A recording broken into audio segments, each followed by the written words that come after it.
Lambert, great to have you here because it's been such a long time communicating over email, over United Nations, over Dynamics for Good. And now we're finally here at the AI Summit. We get a chance to meet. How are you? Very good, and it's so good to see you in person here at the conference. Very happy to be here. Yes, Lambert. So you've been traveling. You just talked about being in Saudi Arabia, at Florida, and now here. Sure. How do you sleep? Well, yeah. I mean, it's there's a lot going on right now with AI. So these are busy times. Yeah. But I think it's important that we get this right. And it's important that we stay engaged and not, let our destiny just be determined with whatever technology comes up with next.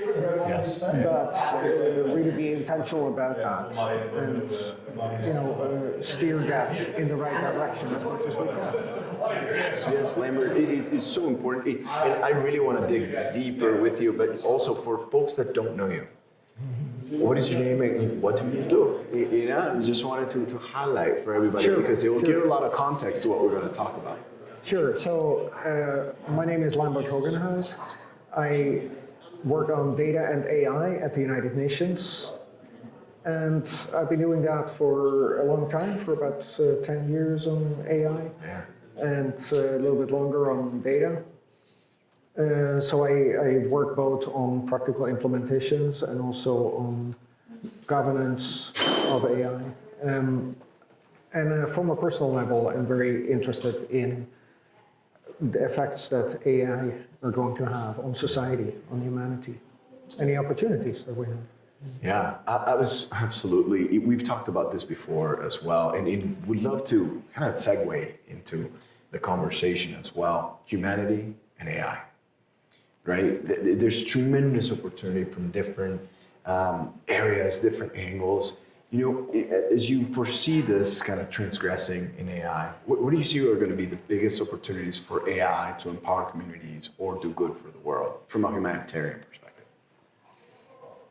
Well, obviously, we're already using AI for a lot of fields that are included in the Sustainable Development Goals. So we have these 17 goals that include things like poverty and education and food.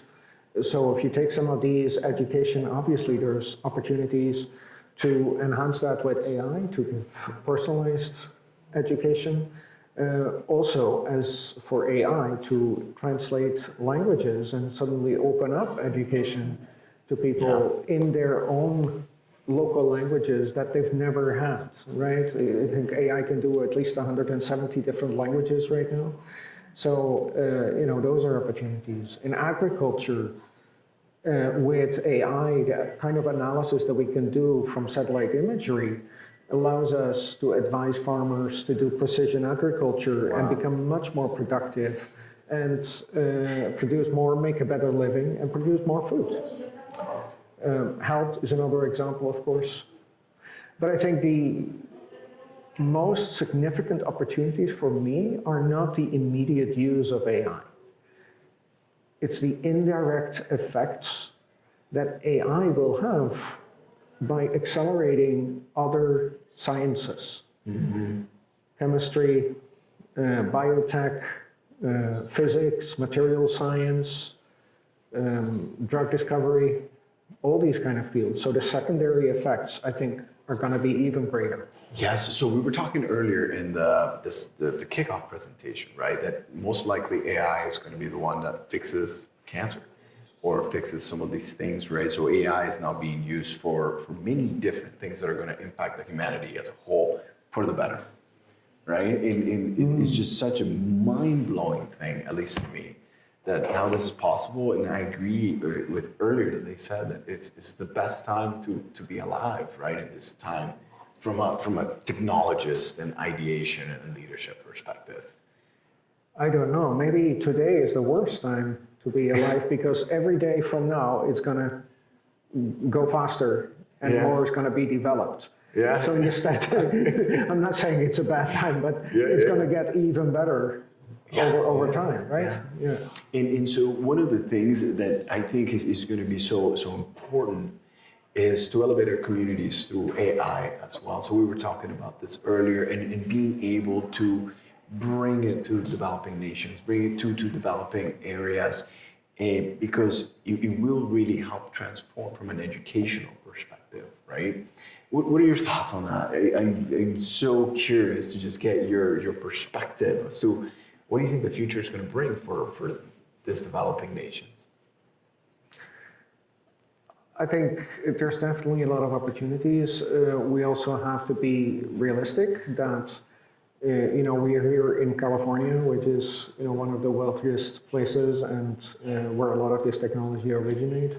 Not everywhere in the world is like this, Yes. right? And Absolutely. we have to be realistic how AI can be used in different locations. I'm hopeful if I look at the example of smartphones, for instance, where a lot of developing nations were able to leapfrog certain stages of development with smartphones because they didn't need to build all the physical infrastructure for communications networks. They had it instantly. So that's where I have hope. I have also hope that what is considered sort of cutting edge AI now that is reserved for the people who can afford it, whatever, in a few years' time will be commodity. It will be available to everyone. So that is a very good thing. The other caution that I want to make is about the sort of cultural bias that is built into AI. Because they've all been built mostly in the US and in China, a few in Europe. There are very few places where they've been built, and they've been built on particular data sets. If I take some of the AI systems that can create images, and I ask for a picture of breakfast, I can guarantee you what comes out is bacon and eggs. In Mexico, people eat tortillas. In India, they eat idli. In Japan, I think they eat miso soup. And 90% of the world, or large percent of the world, eats something very different for breakfast. And yet, what comes out of these systems is systematically bacon and eggs. And that's the sort of cultural bias that is built into these systems. So I think as we make this available to countries around the world, they have to also make sure to develop models that are suitable for their cultures, that have a certain canon of their Absolutely. cultural knowledge and literature and culture inserted into them. Yeah, Lambert, I'll be honest with you. I never really thought of that from that perspective. It's unbelievable because that's absolutely right. Yeah. And so the data sets, and so if I were to use AI in India, for example, right, I would want it to bring context, language, and culture into the equation as well for it to be correct. Yeah. So there's. And I think it behooves countries, their governments might stimulate that with R&D funding to encourage the development of these local models. And many regions are already doing it. In the Middle East, you have this model called Falcon 5, which is a very strong AI model that has a lot of local sources and local culture built in. There's a model developed in Africa and in Turkey. There's lots of models being developed already, and that's good. That should happen. Yes, absolutely. That opens a whole bunch of ideas and conversations for many, many years to come. Yep. Because that is also true. What makes AI effective is the ability to use data that is relatable and is also unbiased towards one thing or another, right? So to giving you the information that is useful, accurate, and culturally appropriate.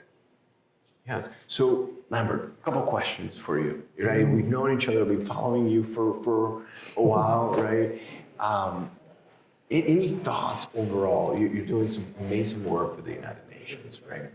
Any departing thoughts? Now we're here with AI Summit. You're seeing what Microsoft's doing. what goes through your mind as you see us all here in the partner channel talk about this, Ludia Consulting talking about this? What comes to mind, right? This is a whole different area of AI and development that most likely, it's a very niche community.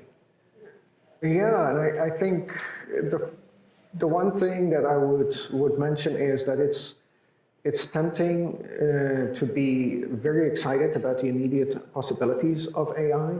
And there's so much going on that it sort of consumes all of our energy and attention, all the hours that we have in a day. But I think it is wise to also sometimes pause and think, okay, what is this doing to us on the longer term? Let's say the 5-year to 10-year term. How is it changing us as human beings? How we work, how we communicate with one another, how we self-identify. And those are important issues that aren't maybe immediately obvious, but it will creep in over time. And in 5 years' time, we'll discover that it has changed us. What isn't necessarily bad, because many things have changed us. Television has changed Computers. us. Smartphones, the internet has changed us, etc. So change isn't necessarily bad, but we have to be intentional about it. We have to be aware that we're changing ourselves, and I think it's important to take a pause sometimes and to think about that. Yeah. So would you say not lose the humanity in the technology? Yeah, absolutely. Yeah, that's incredible, right? Because at the end of the day, we're humans, right? And tools are going to continue to evolve and whatnot, but we just got to make sure that we understand what makes us human and what makes us relate and care for each other and do work like you're doing, right, at the UN. So thank you, Lambert. It's been so fantastic not only to meet you in the flesh, to be here with you at AI Summit in California, but having a chance to just talk about the good things, right, that we can do for the world and how AI could be used for a greater cause. Well, and I know your mind is also there to do good things with technology and with AI. And I think I know that's very much on your mind as well. So thank you. Absolutely, Lambert. I will continue following you in your journey and as you continue to progress in all the speeches and everything. Thank you for all you do. I mean it from behalf, I know from my group, they're all super stoked about this. And personally, my family and all of us, thank you for all you do, Lambert. Great to be here. Yes, thank you, sir.